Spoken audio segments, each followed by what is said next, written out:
Bienvenidos. En este análisis nos vamos a sumergir en un capítulo de la historia que es tan, pero tan oscuro como fascinante. A ver, imagínense el escenario. Estamos en plena Segunda Guerra Mundial y el conflicto está haciendo pedazos a Europa entera. Pero muy lejos de las trincheras, en laboratorios militares súper tecnológicos, operando en la sombra y con un secreto absoluto, había grupos de ingenieros diseñando cosas que no se parecían a nada que el mundo hubiera visto. Hoy vamos a desempacar las armas secretas de Alemania. Estamos hablando de tecnologías tan avanzadas y la verdad tan aterradoras que básicamente borraron la línea entre la ciencia ficción y una realidad brutal. Bueno, entremos de lleno en esto, porque mientras el mundo exterior literal estaba en llamas bajo un fuego cruzado, a puerta cerrada y con una disciplina casi obsesiva, unas mentes brillantes estaban armando la guerra del mañana. O sea, no eran solo mejoras a los cañones de la época, para nada. Eran proyectos que parecían sacados directamente del futuro, diseños que buscaban dar saltos gigantescos en la física y en la ingeniería en un tiempo récord. Y para entender cómo operaba esta máquina de innovación, tenemos que meternos en el ambiente donde nacieron estas ideas. Imagínense instalaciones épicas, súper tensas, llenas de humo y niebla, con luces parpadeando y la gente trabajando bajo una presión que ni nos podemos imaginar. En medio de toda esa destrucción global, estos laboratorios no paraban. Era como una escena de película de ciencia ficción súper dramática, pero que lamentablemente estaba produciendo armas muy reales. Pero a ver, antes de ponernos a revisar este arsenal pieza por pieza, hay una pregunta súper importante que nos tenemos que hacer.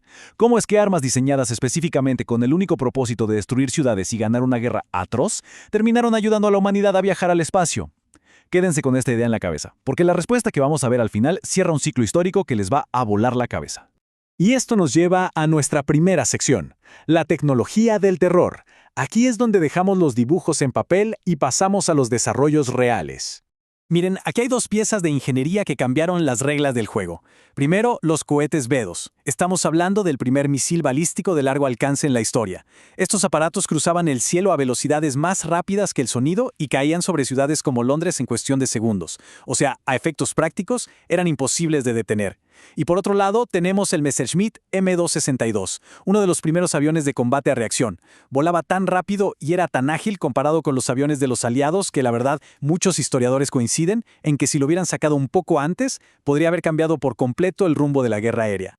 Y la cosa no era solo en el cielo, Debajo del agua, en el océano Atlántico, los U-Boats eran los dueños y señores.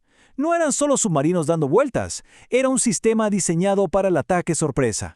Causaban un terror súper práctico, cazando barcos de suministros. Su eficiencia era tan brutal que por años mantuvieron al Reino Unido al borde del colapso, amenazando con cortarles todo el abastecimiento que les llegaba por mar. Ahora pasamos a las armas adelantadas al tiempo. Y lo que es realmente interesante de esta parte es ver cómo nacieron las famosas armas inteligentes. Imagínense esto. Años 40, ni siquiera existían las computadoras modernas y los alemanes ya estaban usando bombas guiadas. Literalmente, manejaban las bombas en plena caída usando señales de radio para atinarle a los barcos enemigos. Es un nivel de precisión a control remoto que estaba décadas por delante de su época. ¡Una locura! Pero aquí es donde la historia da un giro interesantísimo. Por un lado, tenemos este terror práctico, los U-Boats y las bombas guiadas, que eran súper efectivos. Pero por otro lado, surge el espectáculo impráctico. Los líderes empezaron a desviar muchísimos recursos para construir máquinas gigantescas. Básicamente eran proyectos de vanidad impulsados por una sed de grandeza que ignoraba por completo si el arma servía o no en un campo de batalla real. Lo que nos trae esta sección que da hasta un poco de risa irónica. Gigantes inútiles y absurdos. Vamos a ver cómo a veces la genialidad se deja cegar por el ego. A ver, piensen en este número. 1000 toneladas. Ese era el peso exacto del famosísimo cañón ferroviario Schroeder-Gustav. Era literalmente un tren blindado gigantesco que se movía a paso de tortuga sobre vías especiales, cargando un cañón monstruoso que podía hacer polvo un búnker de concreto a kilómetros de distancia. Suena imponente, ¿verdad? El problema es que moverlo era una pesadilla logística, lentísimo, carísimo y necesitaba miles de soldados, miles, solo para prepararlo.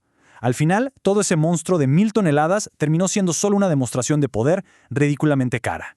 Y siguiendo con esta obsesión por lo gigante, chequen esta otra cifra, 190 toneladas. El peso del Panzer 8 Maus, el tanque más pesado que se ha construido en la historia. Entonces el punto clave aquí es que por aferrarse a la idea de crear una fortaleza móvil con el blindaje más grueso posible, terminaron haciendo un tanque que no podía cruzar la mayoría de los puentes sin romperlos, apenas se podía mover entre los escombros. Toda esa super armadura fue exactamente la razón por la que no sirvió para absolutamente nada en el combate real.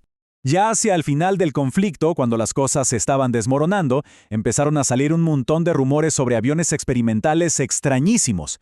Y esto marca nuestra última sección, el legado y el futuro.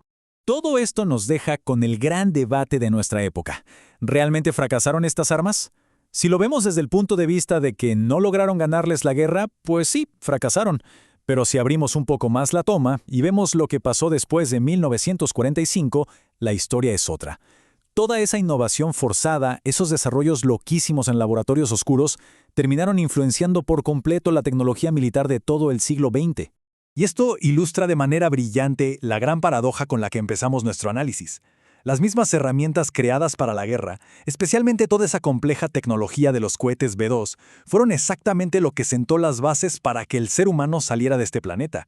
De hecho, muchísimos de esos mismos científicos que diseñaron misiles que caían del cielo para destruir, años después fueron la pieza clave de la carrera espacial. Es algo asombroso de procesar.